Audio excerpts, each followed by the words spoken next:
I am Russ Jaffe. I'm a fellow of the American Society for Clinical Pathology. I'm a fellow of the American College of Nutrition.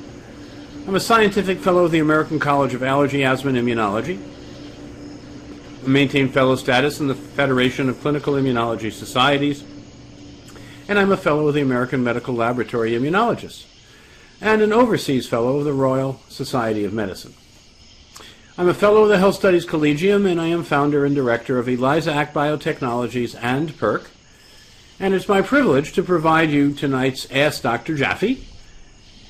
And tonight the overview from the Health Studies Collegium is that we rethink health.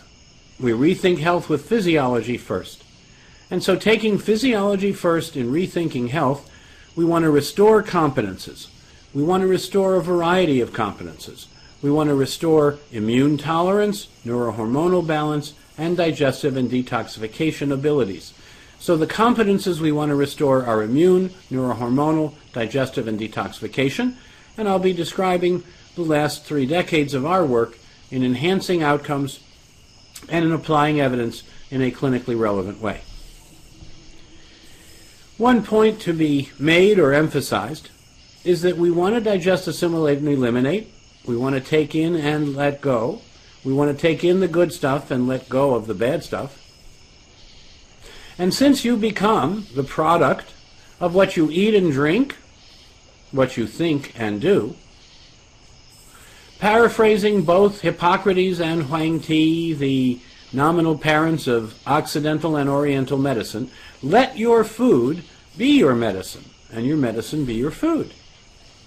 That was updated and paraphrased by none others than Nikola Tesla and Thomas Alva Edison. And we quite agree that based on the evidence from the National Institutes of Health that 92% of the quality of your life, 92% of your health, 92% of how you function is determined by the choices you make in what you eat and drink, what you think and do. So indeed, let your food be your medicine and your medicine be your food. Now, what does that mean in more practice in regard to digesting, assimilating, and eliminating in a timely way? Well, we have a goal. The goal is to restore, maintain, or enhance immune tolerance, neurohormonal balance, and digestive detoxification competence. And we do that with 4 constituents. The first one is to determine clients' status via health assessment questionnaire, the HAQ, which can be done online or on paper. The second, our LRA by ELISA Act test to find hidden allergens. The third, our personal PERQUE supplementation programs. This is personalized medicine at its finest. The fourth, our alkaline diets that save lives. And that healing through the alkaline way is based on the fact that we become what we eat and drink, what we think and do.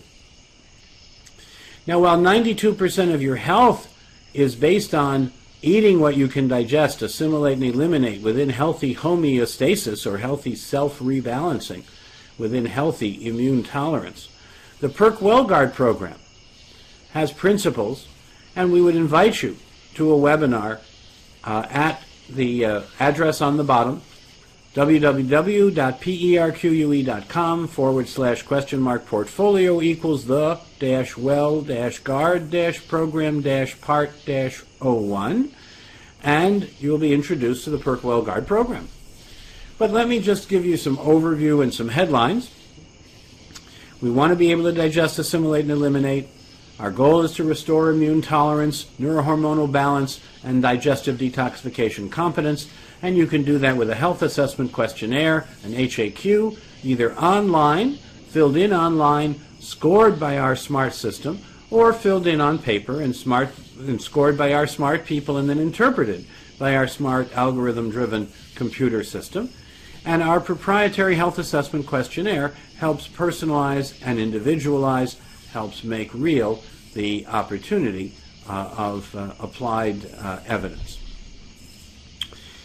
We want to be able to digest, assimilate, and eliminate. We want to have the goal of restoring immune tolerance, neurohormonal balance, and digestive detoxification competence. This means LRA by ELISA Act tests that find hidden allergens. There are many different kinds or flavors of hidden or delayed or occult allergens. We need to be able to distinguish healthy, tolerant immune responses from unhealthy, reactive responses. For that, we need a functional test. The LRA by ELISA Act is becoming the gold standard of such tests to find hidden allergens. Type 2, 3, and 4 reactions are the ones that we concurrently measure using the LRA by ELISA Act system. Now, in regard to immune system links to chronic illnesses, if you've lost tolerance, if you've become a hospitable host to foreign burdens that provoke symptoms from acidosis, from extra metabolic acids and immune complexes that induce acid reactions, antioxidant depletion so that oxidative stress becomes more burdensome, hampered detoxification, retaining more bad stuff, not getting the good stuff in fast enough to get the bad stuff out. In this situation, repair is deferred. Repair can be deferred for a long time in this situation. Repair is deferred because defense must come first. So we deal with the defense of our body first. And if digestive remnants or if breathing are bringing in reactive, delayed allergenic stimuli, antigens that react in the body to which we're not tolerant, repair will be deferred, sometimes for days, sometimes for weeks, months, or years, and then autoimmune diseases emerge. LRA by ELISA Act tests identify individual, personalized, epigenetic. Isn't that nice that we have a functional test that we've been doing for decades, but that gives us a window of insight into epigenetic causes of immune overload? Now, one question that commonly comes up is, doesn't everyone react to something? If you measure a lot of things, well, doesn't everybody react to something? Well, no. Healthy people do not. And we've only found a few really asymptomatic and healthy people who are willing to be tested. And when we have tested them, they have reacted to essentially nothing, because healthy people do not have a basis for hypersensitivity. So healthy people are allergy-free, their immune systems are resilient, they repair and defend efficiently, they neutralize infections and allergens that come in, they repair us from daily damage and wear and tear, they delete cancer cells. The immune system is responsible for identifying, tagging, and eliminating cancer cells that form every day. Healthy people's white blood cells recycle pathogens. Healthy people's white blood cells can take in 50 foreign invader pathogens, break them down to building blocks, and out of the lysosome comes the building blocks from which the cell builds itself back up. So healthy people's white cell recycle pathogens. They're not hospitable to them. Now, what, if anything, does loss of immune tolerance mean? Well, loss of tolerance means loss of immune balance. Loss of tolerance really means loss of homeostasis, or the ability to bring yourself back into balance. So loss of tolerance in the immune system is a big deal. The hospitable host is overwhelmed by foreign reactive antigens. Whether they be infectious or non-infectious, they are equally foreign, and equally foreign to the IDRS, or immune defense and repair system. Now, according to Gell and Coombs, way back in 1963, there were 4 kinds of allergies. Type 1, or immediate acute allergens, histaminic and amplified. But then there were these interesting, occult, these mystery, these delayed allergies. Types 2, which are antibody-based. Type 3, immune complex-based. And type 4, cell-mediated T-cell-based responses. We've updated this work in our articles in Journal of Management Development. You'll see references to these on the bottom of a number of slides. These are systems-oriented approaches to the application of the science that we're describing tonight. Now, questions often come up about the signs of delayed immune disorders. The signs of delayed immune disorders include muscle aches and inflammation, the kinds of chronic musculoskeletal aches and pains that are so common in fibromyalgia and other delayed immune disorders, joint pains, the arthritides of a variety of stripes and flavors, respiratory conditions, digestive problems like ulcerative colitis, irritable bowel syndrome, and regional enteritis. Skin rashes, but particularly eczema and psoriasis. Migraine headaches, dizziness of unexplained origin, depression of unexplained origin. Weight management, where cyclic weight gain is actually a sign of longer transit time.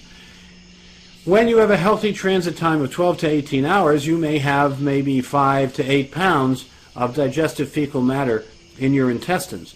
If your digestive transit time doubles, you've just doubled the amount of fecal matter. And if it goes from 1 day to 2 days, you just quadrupled the weight of the fecal matter that your intestines are burdened by. They would like to get back to a healthier, shorter transit time, and you can do that by following this approach to health and well-being. So sinus infections and infections wherever they occur are signs of a loss of tolerance, signs of chronic immune dysfunction, signs of the immune system not being resilient, and that's what we want to address. Now, if you ask me what illnesses occur in the different types of immune reactions, look at the type 2, IgA, IgM, and IgG triggered autoimmune diseases. Look at the type 3 immune complex triggered diseases. Look at the type 4 T-cell activated immune complexes. You can read as well as I can. There are a host of chronic and very common conditions afflicting 100 or more million Americans that are considered to be chronic, degenerative, and autoimmune, self-attacking, and autoimmune. These are all the ones for which LRA by ELISA Act tests are appropriate, and we recommend ELISA Act LRA tests to you in order to get at all three pathways functionally and concurrently, ex vivo, and in functional ways. Now, allergy tests. LRA by ELISA Act tests win on a number of technical grounds. First, how about accuracy? Well, LRA by ELISA Act tests have less than 3% variance on split samples done by different technicians on different days, and that's better than any other immunology test and as good as any clinical laboratory procedure.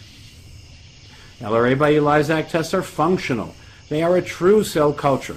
They measure directly, not indirectly. They measure precisely and not imprecisely. LRA by ELISA Act tests are comprehensive. There are more tests items that can be tested by the LRA by ELISA Act system, and we measure more accurately more of the immune system than any other functional test. LRA by ELISA Act tests also are proven in community-based, randomized, controlled trials. CBRCTs, community-based, randomized but controlled trials, with multiple successes, multiple proven outcomes, multiple statistical significances on just a few dozen people. LRA by ELISA Act tests are better because the treatment plan compares each of your clients with a 50,000 plus case database using a proprietary algorithm that helps to improve successful clinical outcomes. So LRA by ELISA Act tests win on accuracy, on functionality, on comprehensiveness, on proven outcomes, on treatment plans, and on successful clinical bases all the way. Now, delayed allergy tests are different. There are static and confusing tests. These are the IgG, ELISA IgG, EIA IgG, IgG4. These are static. They don't tell you function. They don't tell you whether it's good or bad, helpful or harmful. They're confusing. And then there are size particle counters. These methods are a kind of automated cytotoxic test. They measure any particle at 10 microns, and frankly, there are many things at 10 microns that have nothing to do with the immune system. This is not an immune system test. It's a particle counter. Then there are complement fixation and immune complex tests, such as the Raji cell test, an excellent test, but it only measures immune complexes. We think you need to measure delayed but reactive antibodies and immune complexes and T-cell responses, all in a concurrent system. That's the lymphocyte response assay. LRA by ELISA Act, validated in outcome studies, validated in the best clinical control, and validated in the series of articles that we had invited by the Journal of Management Development, cited at the bottom of the slide. Now, delayed allergies. The cells really tell the tale. So if you want to measure delayed allergies, you have to do a cell-based assay. And the reason you need to look at the cells is because the symptoms, the signs of delayed allergies, occur hours to weeks after exposure. Schwarzman reactions, Arthus reactions, serum sickness reactions. These can occur hours, days, or weeks after the stimulus, and that's why you need something like LRA by ELISA ACT tests to get an accurate, predictive, and clinically reliable measure. There are 3 types of delayed allergies. You need something that's comprehensive across all 3 systems. Now, antibody tests are static. The common IgG tests are confusing. The functional tests are more predictive. We recommend LRA by ELISA ACT. You may want to use ELISA or other LMRA like colony formation or thymidine incorporation. But to get the most information in the most advanced technology, LRA by ELISA ACT tests to measure all delayed pathways concurrently. Now, when the technicians do an LRA by ELISA ACT test, they see what you're looking at on the screen now. On the left, non-reactive. On the right, the reactive cells. The results are clear between non-reactive and reactive. On the left, you see what we can sometimes call starry night. On the right, you see very clear cells that stand out because their glycocalyx is activated and the rim of cytoplasm has been pushed away. So when the technicians look, the non-reactive and reactive cells are very different. That's part of why the assay is so predictive. It averages the results of many thousands and thousands of cells in order to give you the most clinically meaningful results. Now, what about test categories, and what about the tests that can be measured? Well, on a simple 1 ounce 30 cc blood sample, we can do maybe 490 LRA ex vivo tests, 490 cell cultures if you request. Measuring foods, additives, and preservatives more than anyone else in the country. Environmental chemicals more than anyone else in the country. Toxic minerals, medications, mold, danders, hair and feathers, herbs more than anyone else in the country. So you can get more tests on a smaller sample using LRA by ELISA ACT, accurate but amplified results than any other approach. In terms of personalized care, we want to be able to digest, assimilate, and eliminate. We have the goal to restore immune tolerance, neurohormonal balance, and digestive detoxification competence. We want to know each individual's PERQUE supplementation program needs. So we want to use above professional grade nutritionals that are scientifically proven, using all actives, using a unique set of delivery systems, novel tabsules, novel micellized soft gels, novel mucosal uptake, novel approaches that enhance both efficacy, how effective, and safety of the supplements. Rethinking every product, every category, every time for safer, more effective, more predictive results. Technology, unique. Formulation, unique. Third-party post-production tests, always done on every batch all the time, unique. Testing before and after. Outcome studies to clinically prove efficacy and availability. Clinical experience available to the service of your practice. Unique, unique, unique. Why? Well, because PERQUE Integrative Health wants you to be able to deliver solutions so that we can help people suffer less and feel better. Here you see a slide, a personalized PERQUE supplement program to include essential available nutrients, the PERQUE Detox Kit, which includes 4 core products, and then some supplemental products like the PERQUE LifeGuard Multi-Tabsules, the PERQUE WayGuard and WayGuard Repair Meals, the PERQUE Mag Plus Guard and PERQUE Choline Citrate Buffer Enhancements, and other forms of PERQUE potency that are not available in the Detox Kit are available to you at PERQUE Integrative Health, online at perque.com. So we do look at needs that are unmet by others, and we fill needs that others cannot address. If you want to digest, assimilate, and eliminate, your goal is to restore immune tolerance, neurohormonal balance, and digestive detoxification competence. You want to alkalinize the person by alkalinizing what they consume. An alkalinized diet saves lives.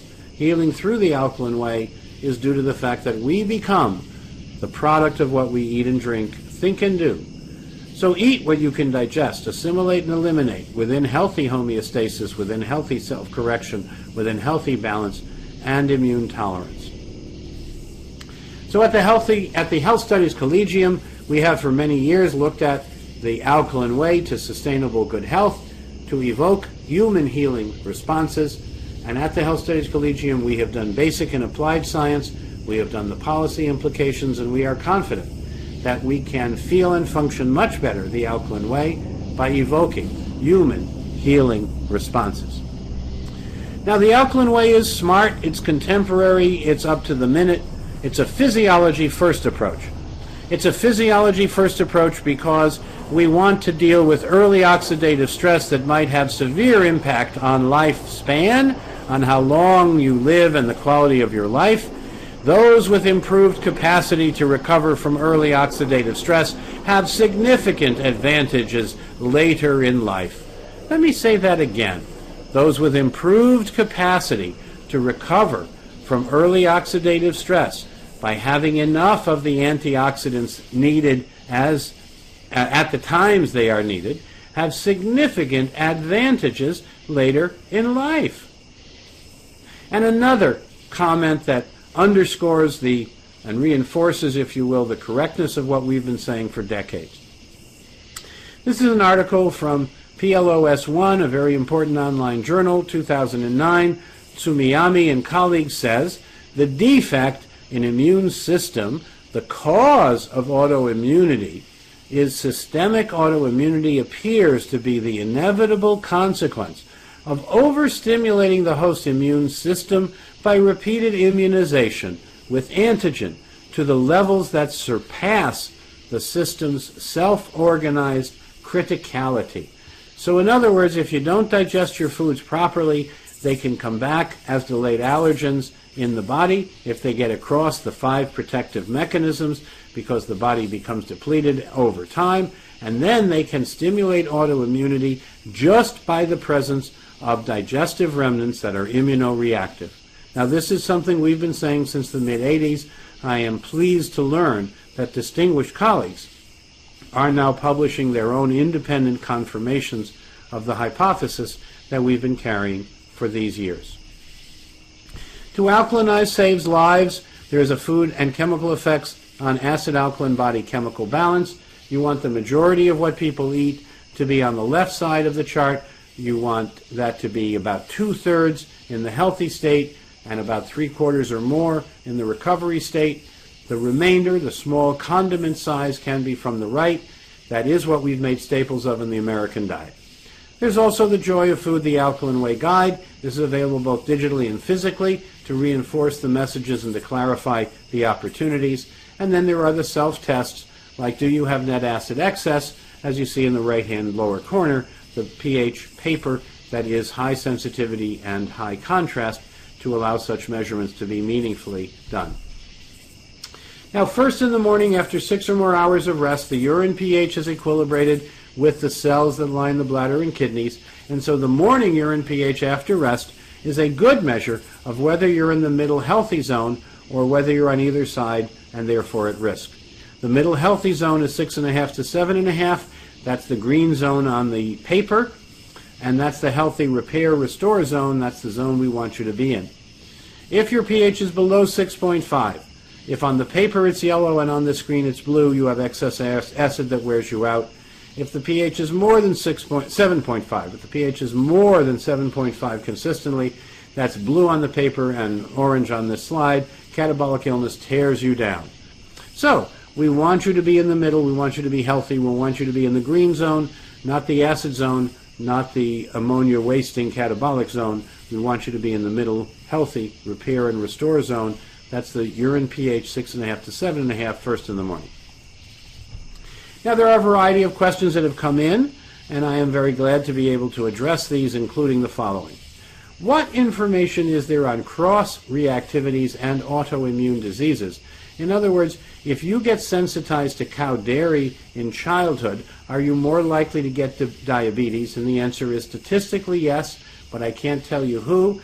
And children who are weaned from breastfeeding too early or do not have full maturation of their guts are more subject to food digestive autoimmune disease illnesses.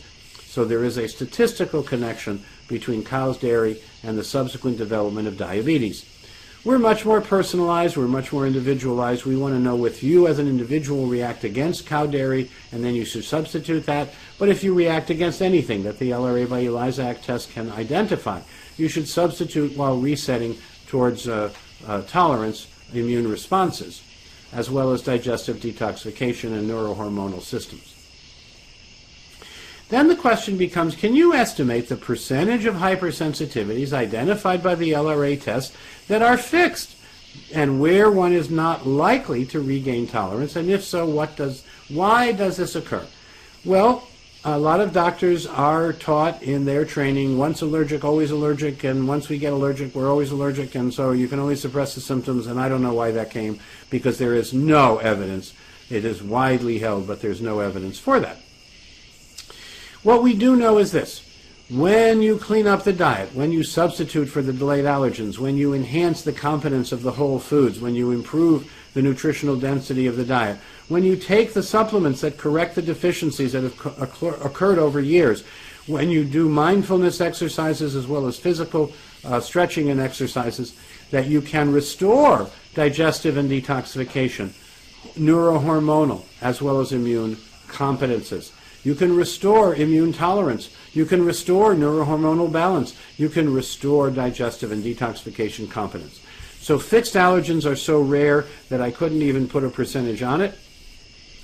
In our experience, almost all of these delayed hypersensitivities are acquired due to maldigestion. They are not intrinsic. You're not born with them. You do not have them for life. They are not fixed. They are adaptive. They are due to maldigestion.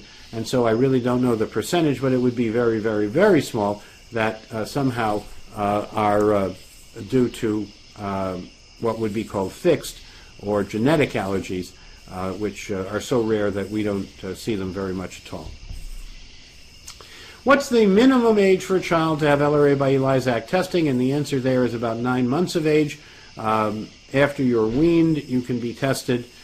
We do recommend, however, testing mom or mom and dad first and applying that information to the child. And if in 6 months the child is not doing very, very well, we'll repeat the test for just the cost of shipment, no additional cost for the test itself, and then you can apply the new information to the child. We do very often find that children are not very different than their parents, at least not in early childhood, and so we recommend testing mom or mom and dad, applying that information to the child. And if in 6 months the child is not thriving, we're happy to repeat the test on the child for just the cost of shipment, no cost for the test, so that we can do a good job. Now, what about LRA tests and inhibition? What about influence of certain medications on the accuracy of the LRA by ELISA Act tests? Well, there is an immunosuppressive medicine called cyclosporin. Cyclosporin is commonly used. Cyclosporin inhibits downstream immune reactions, not upstream immune reactions, does not interfere with the LRA by ELISA Act test. You do not have to discontinue cyclosporin in order to do an LRA by ELISA Act test. You do have to avoid steroids for 4 days. We have a steroid bridge to help you with that. You do have to avoid antihistamine medicines like things to dry up your nose. You have to avoid antihistamine H2 blockers, as well as avoid aspirin for 2 days before the test. We have lots of information in our client services group to help with that. You do not, however, have to avoid medicines that are downstream inhibitors of immune reaction. You only have to avoid the upstream inhibitors of immune reactions. Now, what about vitamin D and calcium? The question is 50 to 80 nanograms per ml the optimum range for 25-hydroxy-D vitamin D serum level in the Western populations? Yes. Is it apropos for serum levels of just under 50 for native African populations as shown in recent research? No. A healthy African American should have a 50 to 80 vitamin D level. The misunderstanding is due to a combination of factors, and these are myriad, as they usually are: misunderstandings of the difference between synthetic D2 and natural D3, misunderstandings of the way in which African American populations deal with vitamin D. But in regard to the physiologic effects, African Americans, from every original science, from talking to experts like Mike Hollick and others, are no different than Asian Americans, than Caucasian Americans, than Native Americans. They are no different with regard to this aspect of their health, and the healthy range for African Americans, for Caucasian Americans, for Native Americans, for Asian Americans, for all Americans, in fact for people who are not American, is the same if you use the same accurate measurement. 50 to 80 nanograms per ml is the optimum average 25-hydroxy-D range for healthier, lower risk populations, and that's what we would recommend to you. Now, what is the optimum calcium intake from supplements and diet? The answer depends on how fast the calcium is removed from the body, how much do you waste in calcium and other minerals. So I don't think there's any dose that's fixed. I know there are numbers like 800 to 1500 milligrams of elemental calcium per day total in the diet plus supplementation. But what I recommend is that you measure the ionized calcium. And when you measure the ionized calcium, you'll know whether the calcium balance for that person is adequate. Not the total calcium, but the ionized calcium. And if you measure the ionized calcium and it's low, increase the calcium through supplementation and diet until it comes back in the healthy range, and you will help that person. So we know the right test is ionized calcium. We don't know what the fixed dose is for every individual, but we do know that biochemical individuality is true. So we want to measure the ionized calcium, and then on a monthly basis, recheck the ionized calcium and increase the amount of calcium plus magnesium and buffering minerals in the diet in order to bring the ionized calcium into a healthy usual range. Now, the PERQUE Lifeguard family of capsules are a rethinking of super multivitamins. They are a rethinking of comprehensive nutrition. They have 40 active nutrients, whereas most multis have 17, 18, 20, 21, or 22. They have so much that in 2 Lifeguard capsules, you have more than an entire bottle of Theragran Advanced, or 1 a day, or Theragran, and there's another one in there. Recently, we have been able to add a triple coating to the fully bioavailable PERQUE Lifeguard family and a drop of natural vanilla to meet your palate.